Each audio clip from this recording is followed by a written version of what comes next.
Welcome back everyone. Now इस video में हम बात करेंगे how the process of respiration takes place in case of plants, animals and then human beings. So let us start. So in case of plants बेटा, if you remember we have already done how do plants respire. Stomata का हमने structure किया था that it is having two kidney shaped cells like this which are called as the guard cells, and there is a opening in the center which is called as the stomatal pore. Okay, and these two are the guard cells. आपको याद होगा ये हमने structure किया था. Okay, now whenever the stomatal pore opens, okay, it can allow the exchange of oxygen and carbon dioxide. So that is how the process of respiration happens, or the exchange of oxygen and carbon dioxide takes place in the plants. Stomata कहाँ present होता है? Stomata is present in the leaves. ठीक है? Talking about the animals. Animals के case में कैसे होगा? आप different animals में different respiratory organs होते हैं. जैसे कि for example अगर हम fishes की बात करें, तो fishes have what? They have gills.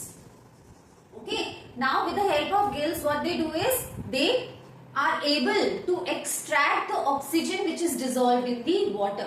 So fishes क्या करती है, जो water में oxygen होता है, gills help them to separate that oxygen component from the water. तो उनका जो respiratory organ क्या है fishes का? gills है.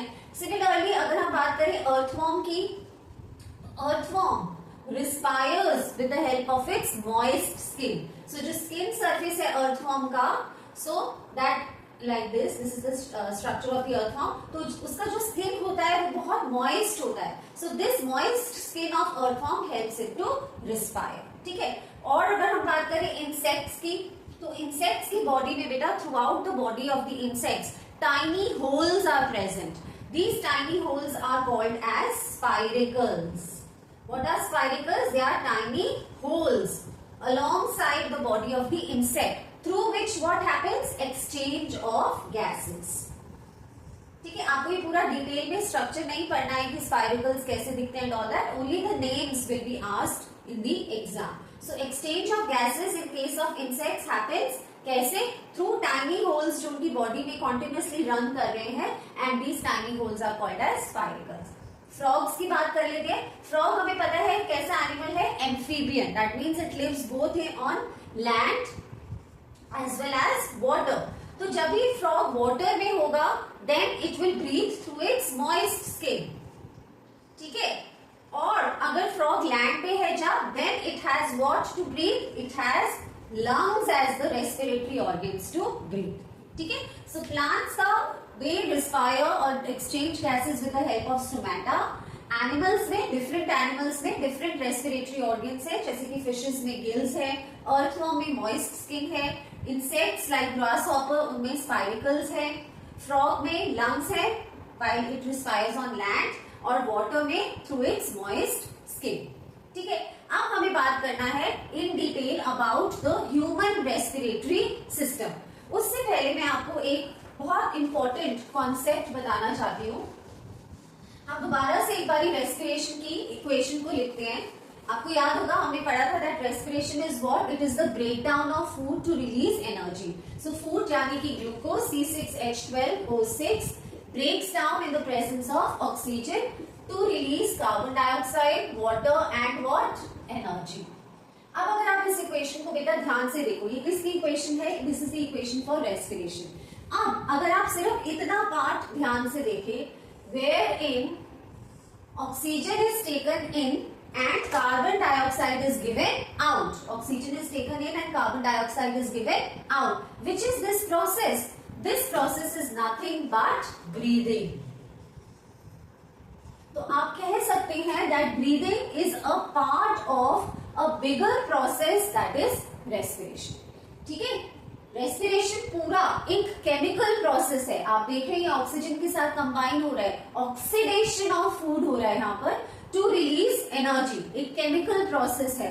Whereas breathing is what? Breathing is a physical process where only what is happening? Exchange of gases. कई बार ये 2 मार्क का क्वेश्चन आ जाता है बेटा, differentiate between breathing and respiration. तो ये आंसर आपको पता होना चाहिए। 2 पॉइंट्स लिखेंगे आप, इनफ रहेगा। पहले तो डेफिनेशन लिख दीजिएगा that breathing is the exchange of gases that is oxygen and carbon dioxide. Respiration की डेफिनेशन में आप लिखोगे it is the breakdown of food in the presence of oxygen to release carbon dioxide, water and energy. Second point होगा आपका that breathing is a physical process and respiration is a chemical process. ठीक है, सो ये difference था between breathing and respiration. अब हम बात करेंगे in detail human respiratory system की। चलिए अब डिस्कस करते हैं human respiratory system. Now the main respiratory organs in case of human beings is the lungs, right? We know that we breathe in which gas? We breathe in oxygen and we breathe out carbon dioxide. This breathing in, अगर मैं ये term लिख रही हूँ breathing in of oxygen, इसे हम एक term की तरह रिप्रेजेंट करते हैं. It is also called as inhalation. Okay, inhale करना, okay, breathe in करना, that is inhalation. और breathing out, और human beings के केसेस में breathing out of what? Breathing out of carbon dioxide को हम कह सकते हैं exhalation. Okay, exhale करना.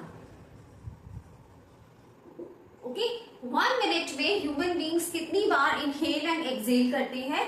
That varies, like you can say from 15 to 18 times per minute. कई बार बच्चे लिखते थे क्वेश्चन सिंपल सा है, देखो how many breaths we take in 1 minute, so it is 15 to 18 times per minute. कई बार बच्चे कंफ्यूजन में लिख देते हैं heart beat, that is 72 times per minute. नहीं, आपको क्वेश्चन ध्यान से पढ़ना है. Breathing rate is 15 to 18 times per minute. Okay, now let us discuss about the entire structure of the human respiratory system. तो मैं साथ साथ में डायग्राम बनाऊंगी और आपको एक्सप्लेन करती रहूंगी. Now as we just discussed, we breathe in oxygen, and how do we breathe? Okay, we breathe in through our nose. Okay, we inhale through our nose. And at times we breathe in also through our mouth. Okay, so ये है हमारा nose, मैंने label कर दिया, और ये क्या label कर दिया? mouth. अब when we breathe in through our nose, so we have these nostrils. It is preferred to breathe in through our nose rather than the mouth. ऐसा क्यों? क्योंकि हमारी जो nostrils है उनमें क्या प्रेजेंट है? दो एक इंपॉर्टेंट चीजें प्रेजेंट है. One is hair and mucus. ठीक है, सो ये दो सब्सटेंसेस, हेयर है हमारी नॉस्ट्रल्स में और म्यूकस है. सो ये दोनों किस चीज का काम करते हैं? They act as a filter mechanism. They filter the air that we breathe in. ठीक है, तो अगर कोई डस्ट पार्टिकल है, हमने इनहेल कर लिया है, so what do we do? We instantly sneeze and take it out of our body. So ये हेयर और जो म्यूकस है ये फिल्टरिंग मैकेनिज्म का काम करते हैं to filter and separate the dust particles. लेकिन माउथ से अगर हम ब्रीथ करेंगे तो ये फिल्टर ऑफ एयर नहीं हो पाएगा.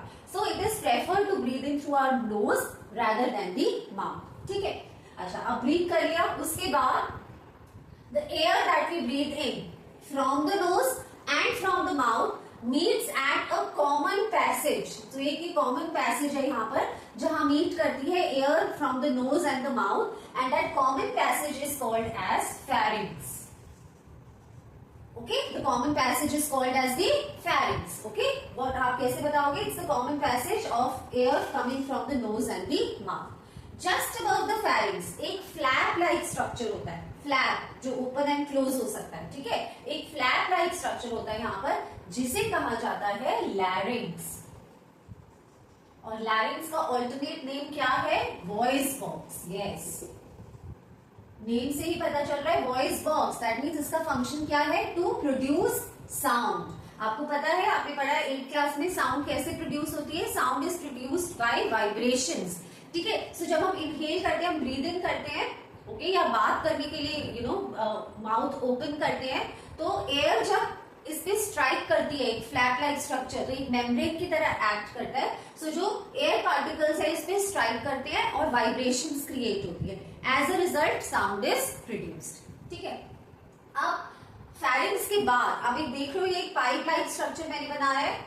अगर आप याद करो तो जब हम डाइजेस्टिव सिस्टम कर रहे थे तो भी एक ही पाइप लाइक स्ट्रक्चर था. उसे क्या कहते थे? It was carrying food, so it was called food pipe. Here it is carrying what? Air wind. So इस पाइप स्ट्रक्चर का क्या नाम है? It is called as the wind pipe. इसका एक ऑल्टरनेट नेम भी है, इसे और क्या कहा जाता है? ट्रैकिया। विंड पाइप और trachea.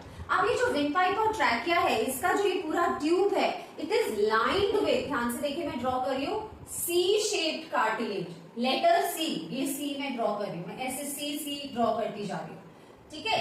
So it is lined with C shaped what? C shaped cartilage. अब आपको पता है कि डिफरेंस क्या होता है कार्टिलेज और बोन में? बोन तो बहुत स्टिफ हार्ड स्ट्रक्चर है, आप उससे बेंड नहीं कर सकते हैं, okay. Cartilage some amount of flexibility provide करता है और थोड़ा सा हार्ड होने की वजह से स्ट्रेंथ भी देता है, ठीक है।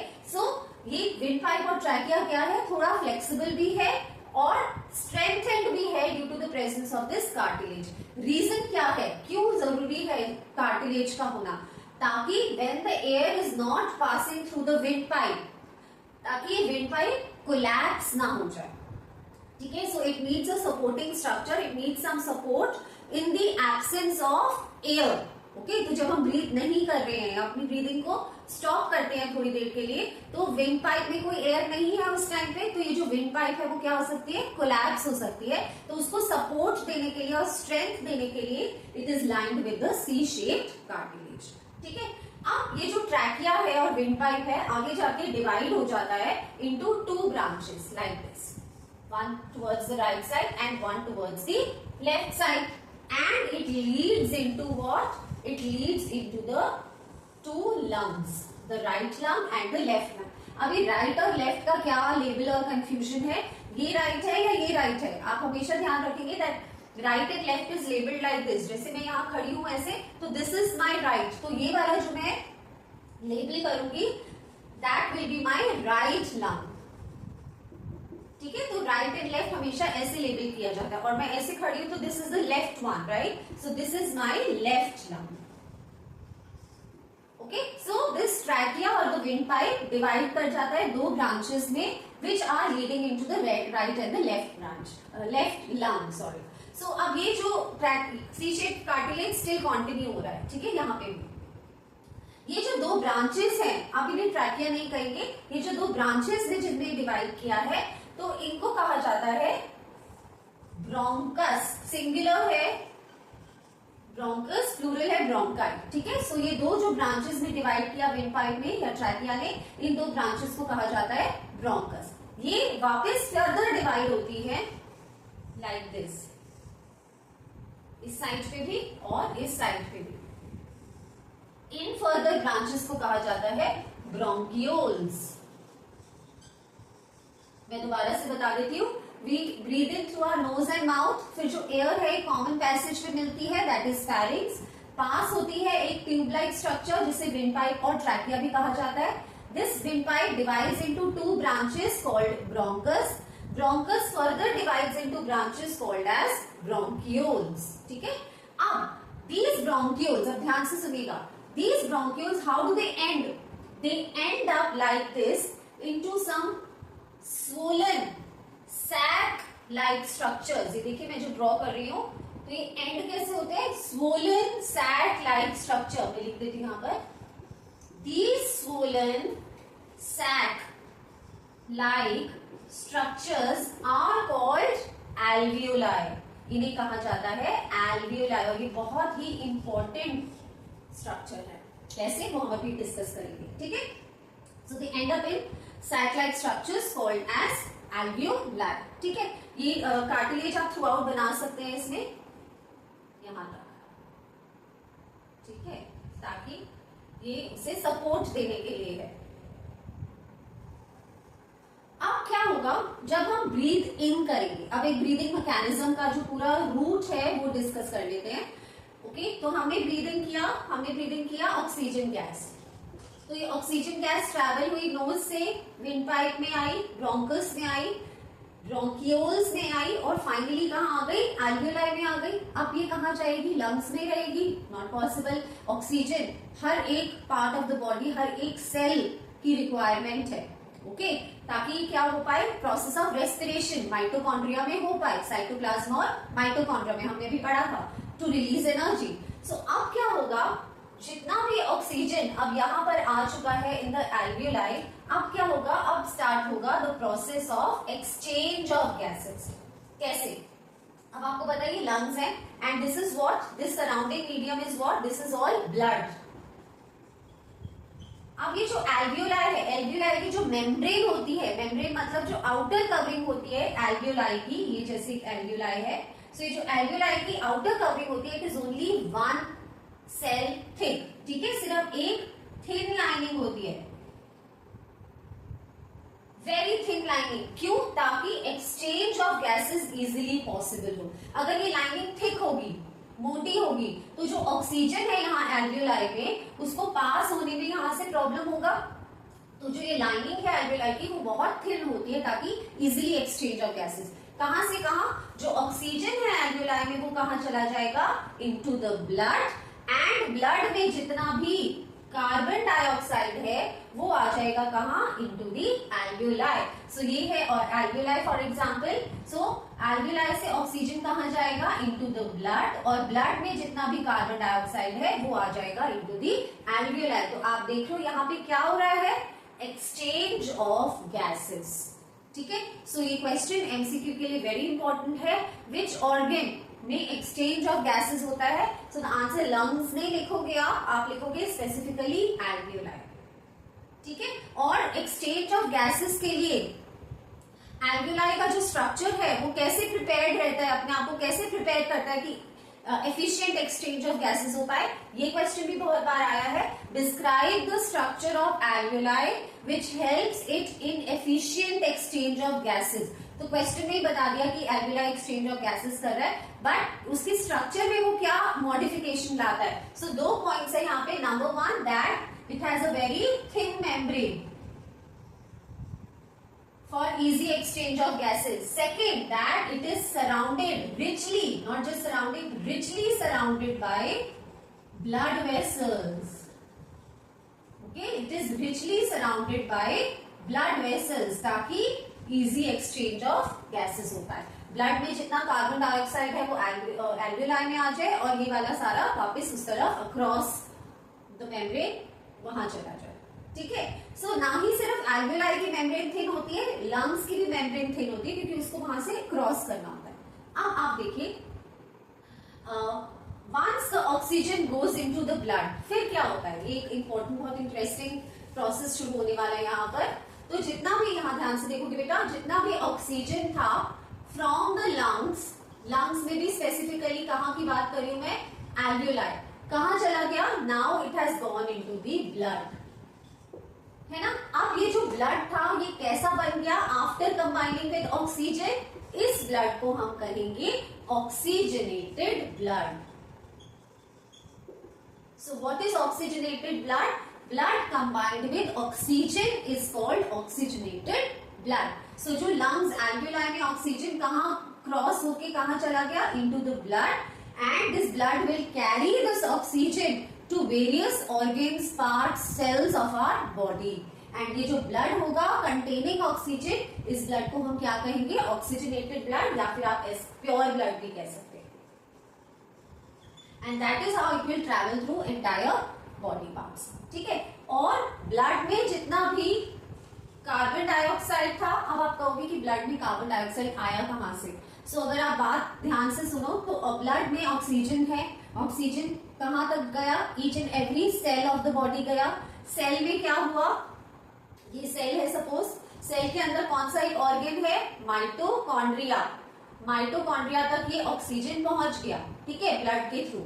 अब माइटोकॉन्ड्रिया में क्या होगा, प्रोसेस ऑफ रेस्पिरेशन होगा। रेस्पिरेशन क्या है, breakdown of food to release energy, C6H12O6 plus O2 gives out carbon dioxide. So ये क्या जनरेट करेगा, एनर्जी के साथ साथ it will generate carbon dioxide. So ये कार्बन डाइऑक्साइड वापस से अब सेल से कहा जाएगा, ब्लड में जाएगा। तो ये है blood containing carbon dioxide, and this carbon dioxide फिर वापस कहा जाएगा, वापस बैक फ्लो होगा, एल्वियोलाई में आ गया, एल्वियोलाई से फिर वापस रूट लेते हैं ब्रोंक्यूल्स, ब्रोंकस, विंड पाइप या ट्रैकिया के थ्रू एक्सेल आउट हो जाएगा फ्रॉम आवर माउथ। तो ये बाहर निकल आया ऑक्सीजन। कार्बन डाइऑक्साइड, सॉरी, तो ऑक्सीजन इनहेल हुआ और कार्बन डाइऑक्साइड एक्सहेल हुआ।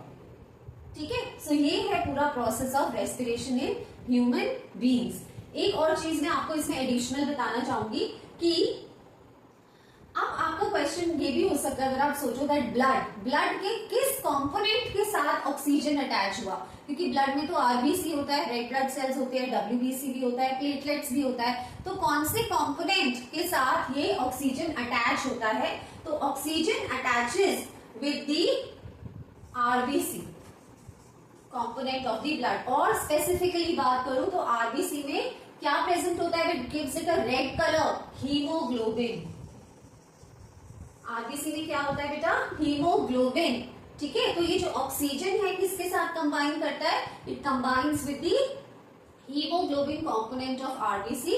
और इस कॉम्बिनेशन को, इस ऑक्सीजन और हीमोग्लोबिन के कॉम्बिनेशन को क्या कहते हैं हम? It is called as oxy haemoglobin. तो ये क्वेश्चन भी इंपॉर्टेंट है, स्टार लगा दीजिए इस टर्म को। तो in the form of oxy haemoglobin ये हमारी बॉडी में ट्रैवल करता है। ब्लड के साथ तो कंबाइन करता है, बट अगर आपको स्पेसिफिकली पूछा जाए ब्लड के किस कंपोनेंट के साथ, आरबीसी, डब्ल्यूबीसी या प्लेटलेट्स, तो आरबीसी। और आरबीसी में भी कहा? हीमोग्लोबिन। ठीक है, हीमोग्लोबिन के साथ कंबाइन करके ये बनाता है compound oxy haemoglobin and that is how it travels. ठीक है, तो ये हुआ रेस्पिरेटरी सिस्टम। अच्छा, एक चीज हम ड्रॉ करना रहेगा इसमें, that these lungs have to be supported here by a kind of a muscle like structure. This is called as diaphragm. This is called as the diaphragm. ठीक है, अभी इसके बारे में भी मैं थोड़ा सा बताना चाहूंगी आपको। सो आई होप आपको ये स्ट्रक्चर समझ आ गया होगा। काफी कुछ लिख दिया है हमने बोर्ड पे, आई होप आपको क्लियर होगा। दोबारा बता देती हूँ, we breathe in oxygen through our nose and mouth, but it is preferred to breathe in through nose because nose has what? Hair और mucus which acts as a filter mechanism to remove any dust particles, okay, from the air that we are breathing in. Then this air goes through a common passage called pharynx, travels through trachea, travels through this trachea divides into two branches called as bronchus. The bronchus leading into the two lungs, the right lung and the left lung. The bronchus further divides into branches called as bronchioles, ending up into swollen sac-like structures called alveoli. Alveoli, it is this place from where the exchange of gases takes place. How? And how is alveoli designed to do this process? Alveoli's membrane is very, very thin for easy exchange of gases. दूसरा, it is richly supplied or surrounded by blood vessels. तो क्या होता है? Oxygen from the lungs, that is from the alveoli, goes into the blood. And blood में जितना भी carbon dioxide है goes into the alveoli. Alveoli में आके वही वापस रूट ब्रोंकियोल्स, ब्रोंकस, ट्रैकिया से होते हुए exhaled out through our mouth. ठीक है, और यहाँ पे देख लेते हैं थोड़ा सा, ब्लड जब ऑक्सीजन के साथ कंबाइन करता है तो it is called oxygenated blood. और ऑक्सीजनेटेड ब्लड स्पेसिफिकली बात करें तो ये हीमोग्लोबिन ऑफ ब्लड के साथ कंबाइन करता है, जिसे हम कहा कहते हैं ऑक्सी हीमोग्लोबिन। ठीक है, सो ये पूरा स्ट्रक्चर है या प्रोसेस है ऑफ ह्यूमन रेस्पिरेटरी सिस्टम। अब कभी कभी बहुत ही एक सिंपल सा क्वेश्चन पूछ लिया जाता है कि what happens to the position of diaphragm and rib cage. Rib cage क्या है? Rib cage is a cage-like structure which is made up of bones. How many pair of bones? 12 pair of bones which are protecting your lungs and your heart. तो जब हम ये दो physical processes करते हैं, that is inhalation. One is inhalation and the second process that is exhalation करते हैं। तो ये tabular form में ये question कभी कभी पूछ लिया जाता है। आपको बताना है position of diaphragm इन दोनों केसेस में, सॉरी, इनहेलेशन और एक्सहेलेशन के टाइम पे position of rib cage, inhalation और एक्सहेलेशन के टाइम पर क्या होता है। तो पहले तो बात करते हैं डायफ्राम की। तो जब आप इनहेल कर रहे हो तो आपको क्या लग रहा है कि डायफ्राम कैसे मूव हो रहा है? इसको मेमोराइज करने का एक बहुत इजी तरीका है। फॉर एग्जाम्पल एक बैलून है आपके पास, ठीक है, ये एक बैलून है छोटा सा, आप डायफ्राम को इसका बेस ऑफ द बैलून मानो, ठीक है, ये बेस ऑफ द बैलून क्या है आपका, डायफ्राम है। सो जब आप बैलून को इन्फ्लेट करते हो, फुलाते हो, तो ये ऐसा हो गया, तो डायफ्राम कहां चला गया, डाउनवर्ड्स, ठीक है। तो इसी तरीके से बैलून क्या है, काइंड ऑफ लंग्स है हमारी बॉडी के। तो जब हम इनहेल करते हैं, ब्रीद इन करते हैं, तो डायफ्राम का पोजीशन क्या होगा, मूव्स डाउनवर्ड्स।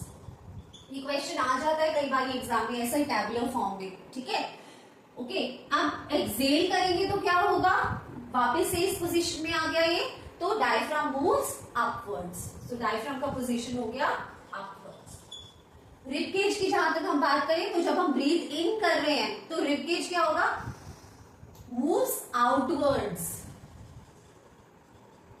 ठीक है। और वही कहीं जब हम ब्रीथ आउट कर रहे हैं, एक्सेल कर रहे हैं, तो रिबकेज विल मूव इनवर्ड्स, ठीक है। तो ये कभी आ जाता है क्वेश्चन में कि tell the position of diaphragm and ribcage during these two physical processes. Physical process क्यों कहा गया इसको, क्योंकि ये कौन सा प्रोसेस है, inhalation and exhalation, it is breathing, and breathing we have discussed is a physical process, ठीक है। तो आपको बताना है पोजीशन ऑफ डायफ्राम और रिबकेज कैसा होता है, ठीक है।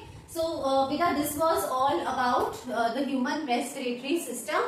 With this we have completed the respiration part. आपको बताया था कि लाइफ प्रोसेस चैप्टर में हमें डाइजेशन के बारे में पढ़ना है, nutrition as a whole completed, respiration के बारे में पढ़ना है which is now today completed. अब जो दो और प्रोसेसेस बाकी हैं इस पूरे चैप्टर में इज सर्कुलेशन ऑफ ब्लड, जिसमें हम हार्ट, ब्लड और ब्लड वेसल्स की बात करेंगे, एंड फाइनली एक्सक्रीशन। सो ये दो मेजर प्रोसेसेस अभी और बचे हैं इस चैप्टर में। सो आई होप आपको आज का वीडियो अच्छा लगा होगा, समझ आया होगा। Again please do like, share and subscribe, and because आप जब लाइक करते हैं, शेयर करते हैं, कमेंट्स लिखते हैं, सब्सक्राइब करते हैं, तो it gives me motivation as a teacher, ठीक है। So please do so and take care, bye bye.